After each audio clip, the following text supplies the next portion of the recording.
The other day, I was listening to a person talk about how sad he was that people don't like him the way people like his very good friend. His very good friend is a very good listener, and he's present and he's kind and he engages with his fellow coworkers and his friends, and it's a very admirable quality. And the person I was talking to was like, yeah, I'm sure when he dies, you'll probably have 100 people at his funeral. And I will probably have just, 10. And I was like, well, that's really interesting. If you want to develop the skill, because it's just a skill about being able to improve your emotional intelligence, about learning how to be present, how to ask questions, how to listen, and how to, be completely in that moment with another person. It's a skill that each and every one of us can develop.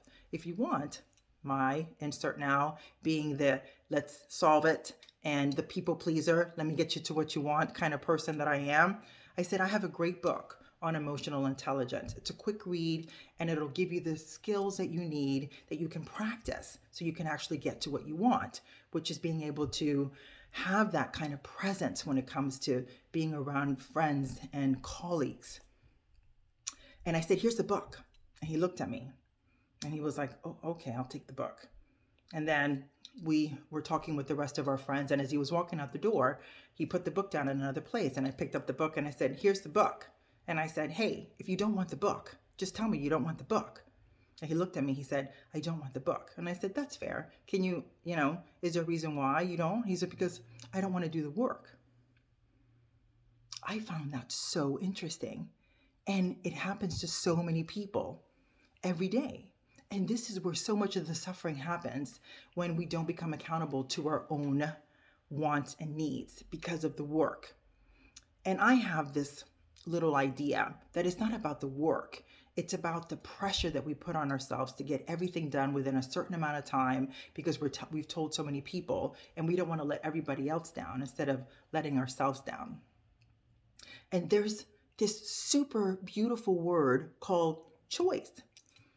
And what I invite you to do in the future, if you want to pursue something and then you choose not to, just close the loop, right? For example, you want to be an amazing presence in front of your work colleagues and friends and family, right? It's a skill set you don't have, but you really want to learn how to do.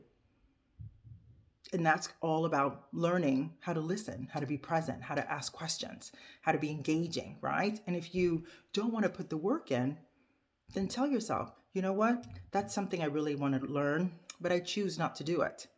So that's how you close the loop. You choose not to do it. And then you stop talking about it and move on until at some point you're ready to do it. And that's okay.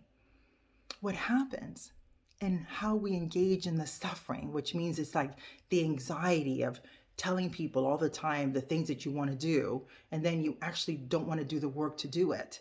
It's like you're telling these people and you feel indirectly that you're letting them all down because you're not doing the work that you want to do to fulfill what it is that you want.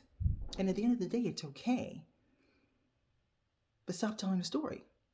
Stop sharing it with other people because that is what's hurting you. That anxiety that you're building within yourself is completely unnecessary. Just be honest with yourself because it's all about honesty, especially with yourself. And just say, that's something I really want, but I don't want to do the work. And because I choose not to do the work, then I'm not going to get to what I want. And that's a decision that we will go with. And that's how you close the loop.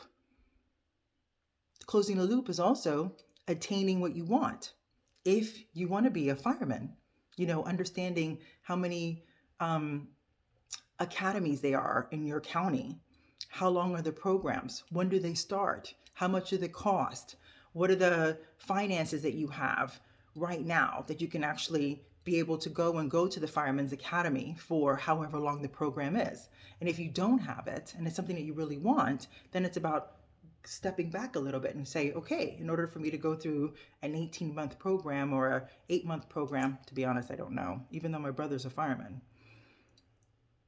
how much is it going to cost?